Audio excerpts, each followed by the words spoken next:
Nta makuru mashya atugeza aka kanya natwe duhita tunyarukira muri studio turavuga tuti inshuti zacu reka tubagezeho aya makuru mugende mumenya uko ibintu bihagaze ubu ngubu. Twitsa cyane ku butaka bwa Repubulika Iharanira Demokarasi ya Kongo, akaba ari nayo makuru turimo tugenda twibandaho muri ino minsi.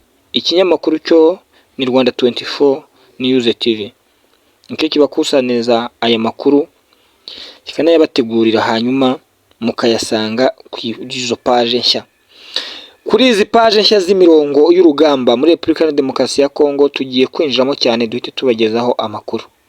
Reka tubabwire mu ncamake ingingo nyamukuru tugiye kwibandaho muri ibi biganiro tugera tubagezaho ndetse no muri aya makuru mashya yo muri kano kanya. Amarimo abagore n'abana bishwe n'ibisasu byatewe n'igisirikare kirwanira ubutegetsi bwa Repubulika Iharanira Demokarasi ya Kongo buyobowe na Perezida Felix Tshisekedi mu ntara ya Kivu y'Amajyaruguru. Turaje tuyabazingurire akantu ku kandi uburyo agiye ahagaraye. Ku rundi ruhande turagaruka ku buryo abacanshuro bapfiriye mu mirwano ikaze yabereye mu nkengero za Kanyabayonga mu ntara ya Kivu ya ruguru.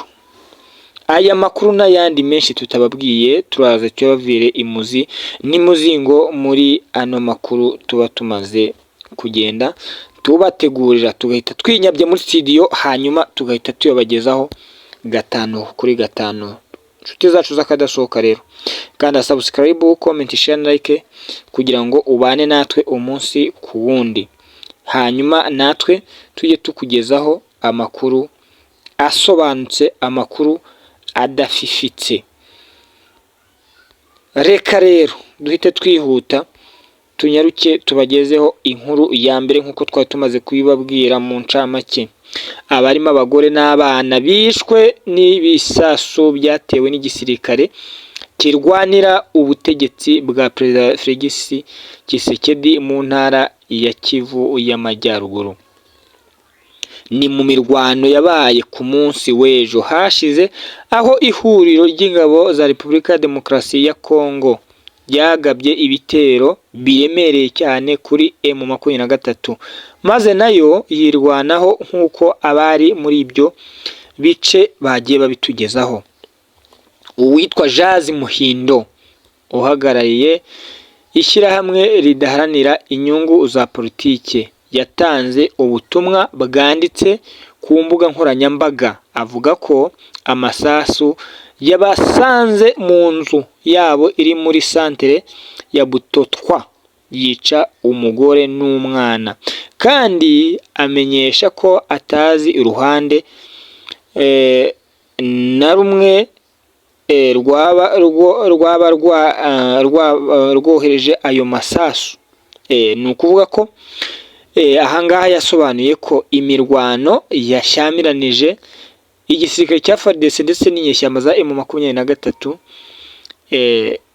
byarimo birwana ibisasu biremereye cyane bibasanga mu nzu. Ntago azi ngo aya masasu yaturutse ku ruhande rwa M23 cyangwa ku gisirikare cya FARDC. Gusa igihari nuko ingabo za FARDC arizo zari zateye icyo gitero kiremereye, mu gihe Baraka Rukirirwa umuyobozi w'umujyi wa Bulotwa we yavuze ko muri iyi santere hapfuye abasivile bagera kuri 7, ko kandi bishwe n'amasasu yaraswaga n'uruhande rw'ingabo zirwanira leta ya Kinshasa. Yanasobanuye ko ayo masasu ko yangije bimwe mu bikorwa remezo by'abaturage, harimo n'ishuri ryahise risenyuka ako kanya. Ni ukuvuga ngo ishuri abana bigiragamo ryahise rirasenyuka, rirakunduka rirashira. Mu nkuru yatangajwe n'ibiro ntaramakuru by'Abafaransa AFP ivuga ko umutwe wa 23 wasatiriye cyane gufata umujyi wa Kanyabayonga uherereye mu birometero 100 uvuye ku murwa mukuru w'intara ya Kivu y'Amajyaruguru Goma. tubibutsa ko santere ya Bitotwa yegereye cyane Kanyabayonga, ikaba iherereye muri teritwari ya Rubero. Ikibindi nuko iyi santere iri mu bice bikomeye byo muri teritwari ya Rubero mu ntara ya Kivu y'Amajyaruguru. Tubibutsa ko twababwiye ko iyi santere ya Kanyabayonga habamo ibirombe bya zahabu ku buryo ushobora kuzitoza intoki utiriwe unacukura. Niyo mpamvu intambara rero zihasutama buri munsi, imirwano igenda ihabera umunsi ku wundi, ibintu rero bikomeje gukomera cyane. Murumva ko intambara y'ejo yasutamishije hagati ya M23 n'igisirikare cya FARDC yabaye akasamutwe kubera ko yahitanye abantu bagera kuri 7. Ibisasu bibasanze hehe? Mu nzu aho bari bibereye. Intambara ikomeye cyane ku ruhande rwa M23 cyangwa uruhande rwa leta. Ntitwamenye ibikoresho byaba byarahangirikire cyangwa iby'umutwe umwe cyangwa uwundi waba waratwaye undi. Ibyo turaza kuza gukomeza tubikurikiranira 5 kuri 5. Ubwo turi buze kumenya uko byagenze nabwo murabizi, ni inshingano yacu kubagezaho amakuru abagiye agezweho. Cyane cyane rero murabizi ko mikoro zacu tutajya tuzikura hariya ku butaka bwa Repubulika ya Demokarasi ya Kongo, cyane cyane hariya Igoma, ukaza no muri tya duce tuba turimo tugenda tuvuga twa Kanyabayonga, Ituri, za Masisi, hariya ntitujya tuhavana mikoro, ahubwo hari imboni zacu ziba zahateye amatako zikashinga amajanja zikatubwira ibiri kuhabera 5 kuri 5, niyo natwe ubwacu tutanyarukiyeyo. Ariko murabizi yuko turi abanyamakuru b'umwuga batagira ubute, tunyarukira hariya tukabazanira amakuru atari uvumbe, amakuru ashyushye ameze neza. Indi nkuru twabagejejeho muri aya makuru yacu mu ncamake nuko abacancuro bapfiriye mu mirwano ikaze yabereye mu nkengero za Kanyabayonga mu ntara ya Kivu y'Amajyaruguru. Ahangaha Kanyabayonga hakomeje kwandika amateka muri iyi ntambara iri guhuza M23 n'igisirikare cya FARDC. Ubwo igisirikare cya FARDC aha hantu cyarahazitiye kuko ni ahantu hegeranye, nk'uko twagiye tubibagarukira, muri kilometero 100 gusa uvuye Kanyabayonga uhita wikubita neza mu murwa mukuru wa Goma. Rero ingabo za leta nazo zaharyamiye amajanja. Nabishe mu mirwano ikomeje guhaganisha bikomeye abarwanyi baye mu 23 n'ihuriro ry'ingabo za guverinoma ya Kinshasa, aho urwo rugamba rwabereye mu nkengero za santere ya Kanyabayonga muri teritwari ya Ruruba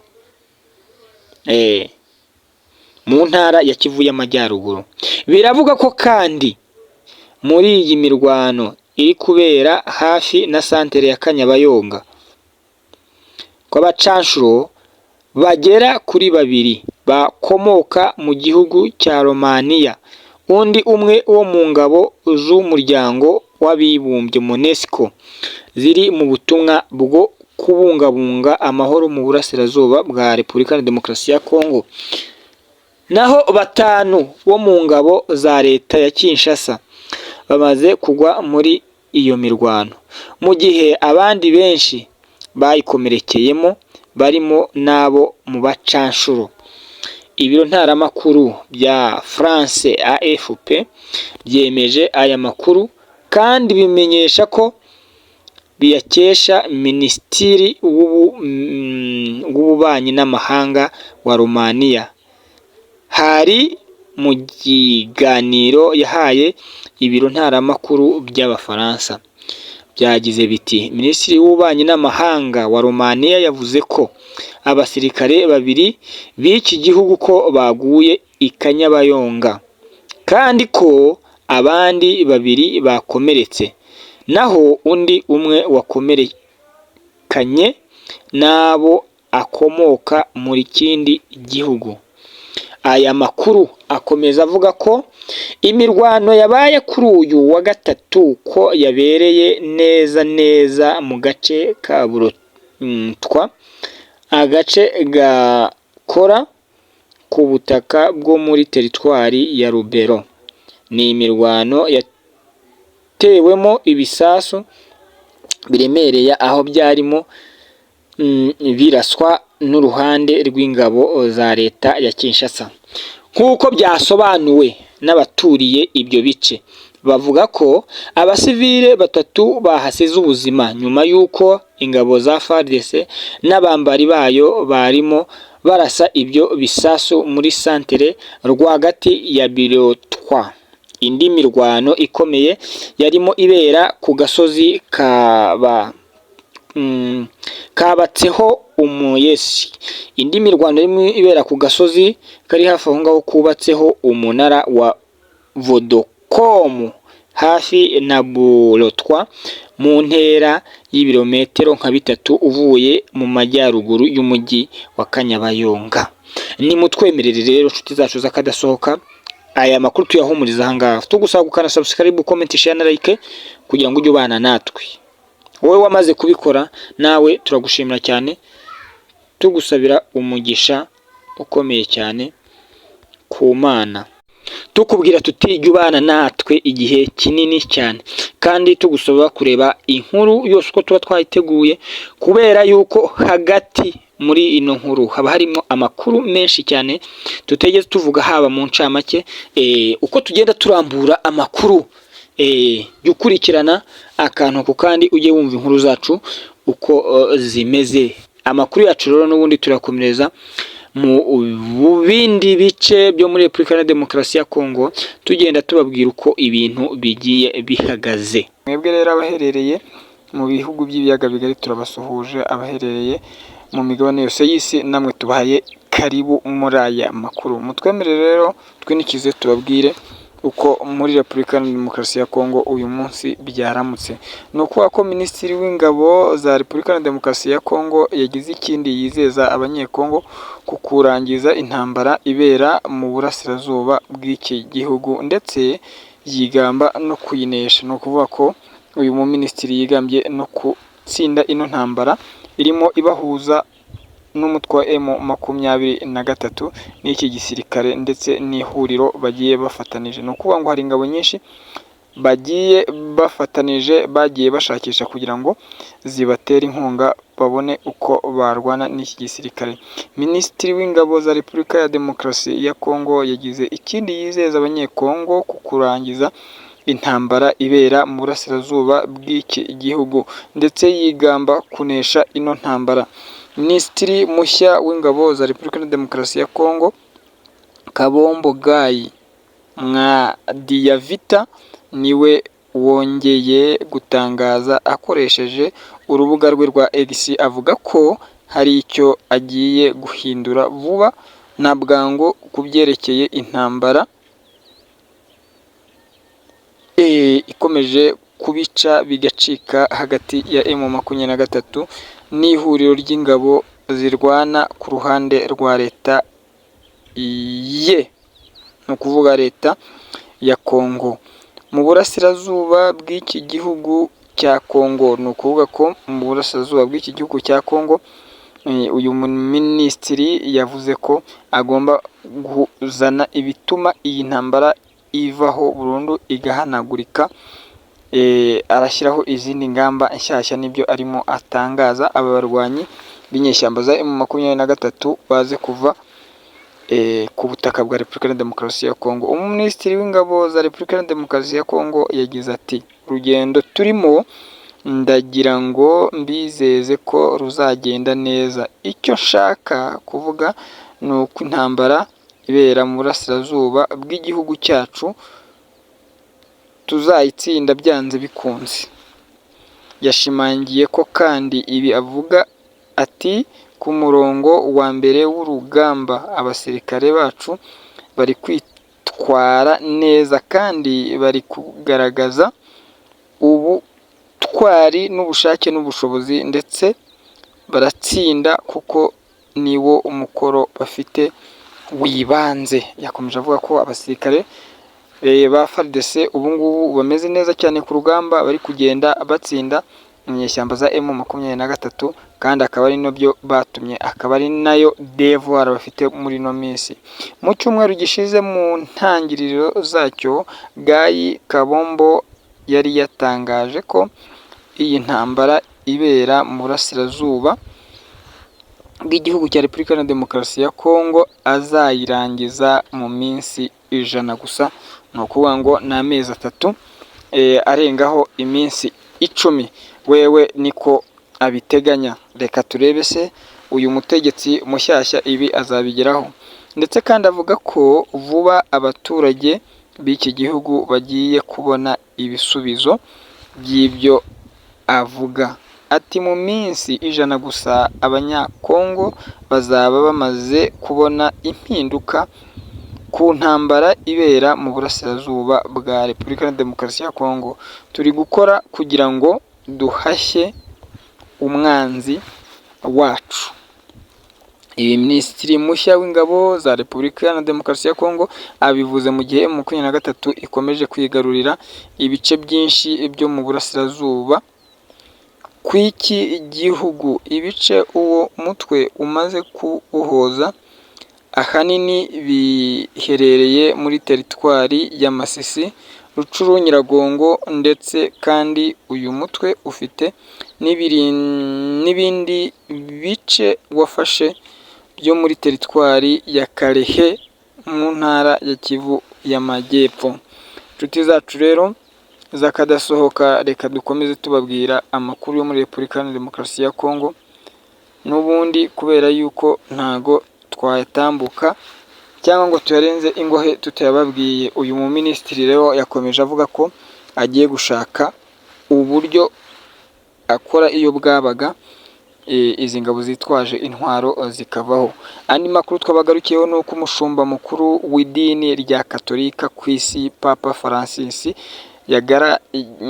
yagaragaje ko ababajwe n'umutekano muke uri muri Repubulika ya Demokarasi ya Kongo. Uyu ni nyakubahwa umutegetsi ukomeye cyane ku isi, nawe uri mugenda uvuga amagambo akavuga ko atishimiye intambara irimo gukorerwa muri Kongo. Umushumba mukuru w'idini rya Katolika ku isi, Papa Francis, yagaragaje ko ababajwe n'umutekano muke uri muri Repubulika ya Demokarasi ya Kongo. Nibyo yagaragaje kuri iki cyumweru ubwo yafataga umwanya agasengera igihugu cya Repubulika ya Demokarasi ya Kongo, ndetse akanasaba abategetsi b'iki gihugu gukora uko bashoboye bakarangiza intambara iri kubera mu ntara ya Kivu ya Ruguru na Kivu y'Amajyepfo. Nk'uko ibi byasobanuwe n'igitangazamakuru cya Ijwi ry'Amerika kivuga ko iryo sengesho uyu mushumba mukuru w'idini rya Katolika yarikoze ubwo yari mu gisabisho cyiswe Angelus.